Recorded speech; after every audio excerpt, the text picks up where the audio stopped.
ओम नमो भगवते वासुदेवाय। ओम नारायणाय। अगली कथा राजा बेन का राजगद्दी पर बैठना और ऋषिश्वरों को हरिभजन करने से वर्जना। मैत्रेय जी ने कहा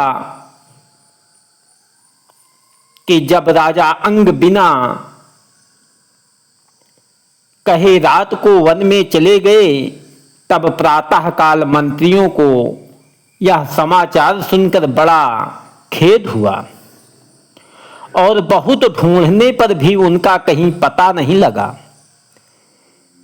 राजा के बिना उस देश में चोर और ठग उपद्रव करने लगे। जब ब्राह्मणों और ऋषिश्वरों ने प्रजा को दुखी देखा और दूसरे किसी को राजा अंग के वंश में ना पाया, तब लाचार होकर आपस में सम्मति करके बेन को राजगद्दी पर बैठाला। बेन ने राज सिंहासन पर बैठते ही डाकुओं और चोरों को पकड़कर मारना आरंभ किया। उनके राज्य में चोर व डाकू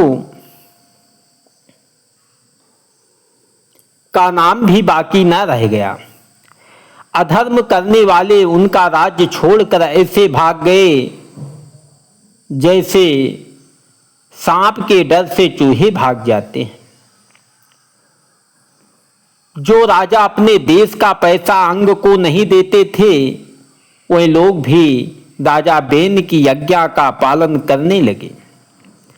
जब बेन सातों द्वीपों का ऐसा प्रतापी राजा हुआ कि जिसका सामना करने वाला कोई दूसरा संसार में न रहा, तब उसने राज्य और धन के अभिमान से अंधा होकर यह विचारा कि दूसरे देवता के नाम पर यज्ञ दान जप तप आदि किसी को ना करना चाहिए। देवता और पितर की जगह पर हमारी पूजा होनी चाहिए, क्योंकि सबको भोजन देकर मैं पालन करता हूं।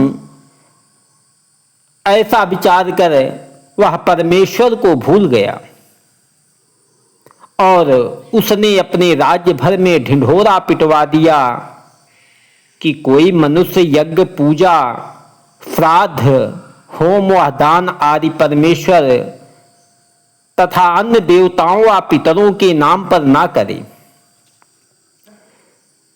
जिसको भी कुछ करना हो वह मेरे नाम पर किया करे। जो कोई ऐसा नहीं करेगा उसको हम दंड दे देंगे।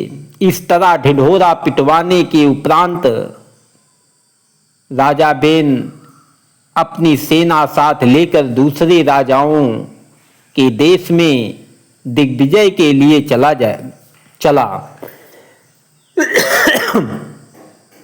जहां वह पहुंचता था वहां के राजा अनेक प्रकार की वस्तुएं भेंट देकर उससे मिलते थे।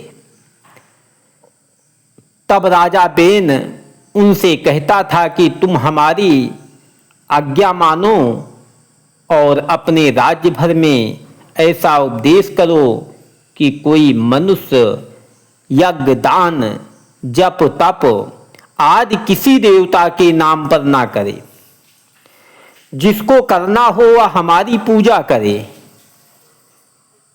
वे सब राजा अपने प्राण व धन के भय से उसकी आज्ञा मान लेते थे। जब राजा बेन के डर से सातों द्वीपों में यज्ञ और दान आदि शुभ कर्म करना लोगों ने छोड़ दिया, तब अधर्म और पाप का अधिकार होने से ब्राह्मण और ऋषिश्वरों का कर्म व धर्म छूटने लगा। जब भृगु और वशिष्ठ आदि ऋषिश्वरों ने इस तरह राजा बेन का धर्म देखा और अपने जप व पूजा में विघ्न समझा, तब सरस्वती के किनारे बैठकर आपस में यह विचार किया कि जिस देश में राजा नहीं रहता वहां की प्रजा मनमाना पाप करती है। जो चोर आदि अधर्मी लोग सबको दुख देते हैं, इस कारण धर्म की हानि और पाप की वृद्धि होती है। अधर्मियों और पापियों को दंड देने व धर्म की रक्षा करने वाले राजा होते हैं। सो यह राजा बेन ऐसा धर्मी उत्पन्न हुआ कि इसने संसार से संपूर्ण धर्म उठा दिया। इसका क्या उपाय करना चाहिए? ऐसा विचार कर ऋषिश्वर ने आपस में कहा कि हम लोगों ने उसको राज सिंहासन पर बैठाया है, इसलिए एक बेर चलकर उसे समझाना चाहिए। कदाचित हमारे वर्जने से उसने अधर्म करना छोड़ दिया तो अच्छी बात है, नहीं तो कोई और उपाय करेंगे। या सम्मति करके भृगु और वशिष्ठ आदि बहुत से ऋषिश्वर व ब्राह्मण इकट्ठे होकर राज मंदिर पर गए। जब राजा ने दंडवत करके उसको बैठाया, तब ऋषिश्वर बोले, हे राजन, हम तुझे एक बात समझाने आए हैं, उसको अंगीकार करने में तेरा कल्याण है, नहीं तो नष्ट हो जाएगा। राजा ने पूछा, वह कौन सी बात है, कहो। तब ऋषिश्वर ने कहा, हे राजन, हम लोगों को तुम यज्ञ व तप आदि करने से क्यों मना करते हो? संसारी मनुष्यों को शुभ कर्म करने से मना करके कहते हो कि देवता और पितरों की जगह हमारी पूजा करो।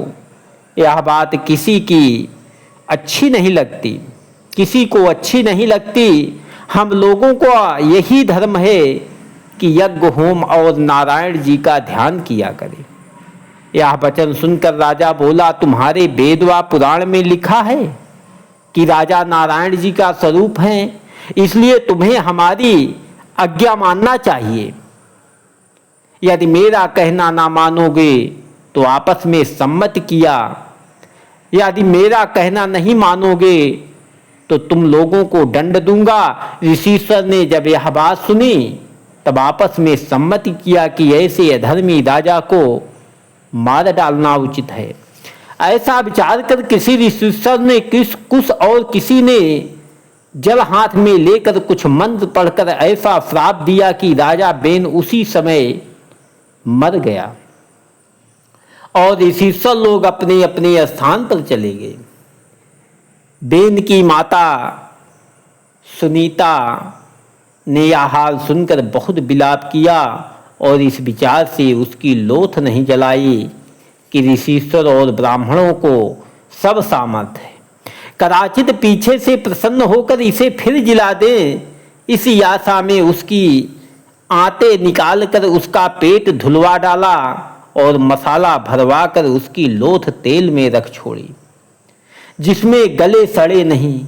बेन के मरने के उपरांत फिर यज्ञ और होम आदि शुभ कर्म संसार में होने लगे, पर राजा के न रहने से चोर व ठग फिर प्रजा को दुख देने लगे।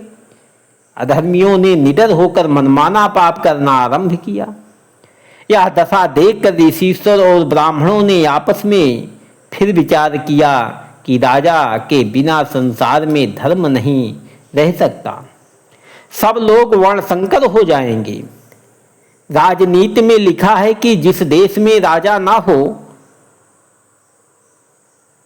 जहां अधर्मी राजा और मूर्ख हो, जिस देश में स्त्री राज्य करे या जिस स्थान पर कई राजा हों, वहां बसने से धर्म नहीं रहता।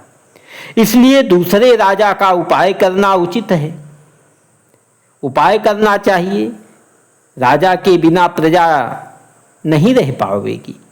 नारायण जी की कृपा से बेन भी जी सकता है, पर वह अपने अधर्म को न छोड़ेगा। इसलिए उसको जिलाना सांप को दूध पिलाने के समान है। पर यह ध्रुव भक्त के कुल में राज गद्दी थी, सो बेन की लोथ में भी कुछ उसके धर्म का अंग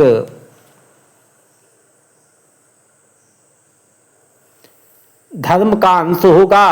इसलिए लोथ से एक बालक उत्पन्न करके राज सिंहासन पर बैठाना चाहिए, जिसमें प्रजा दुख सुख पावे और धर्म की रक्षा हो। यह बात आपस में विचार कर भृगु आदि ऋषिश्वर ने, जिनको परमेश्वर का तप व जप करने से सब सामर्थ्य थी, जाकर सुनीता से पूछा, बेन की लोथ कहाँ है? यह बात सुनते ही सुनीता ने ऋषिश्वर को दंडवत किया और बड़ी प्रशंसा से बेन की लोथ उसके सामने ले आई। ऋषिश्वर ने कुछ मंत्र पढ़कर राजा बेन की जंघा मथानी से दही के समान मथी।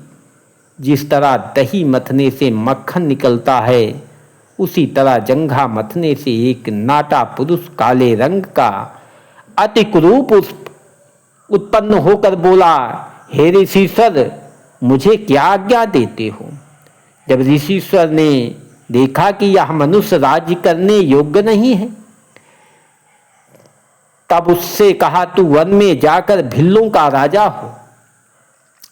सो वह उनकी आज्ञा से वन में जाकर भिल्लों का राजा हुआ। उसी के वंश में मल्लाह और मुसहरा आदि उत्पन्न हुए। वह आज तक संसार में वर्तमान है। उस पुरुष के निकलते ही सुनीता का सब पाप बेन के शरीर से बाहर निकल गया। ओम नमो भगवते वासुदेवाय। ओम नारायणाय।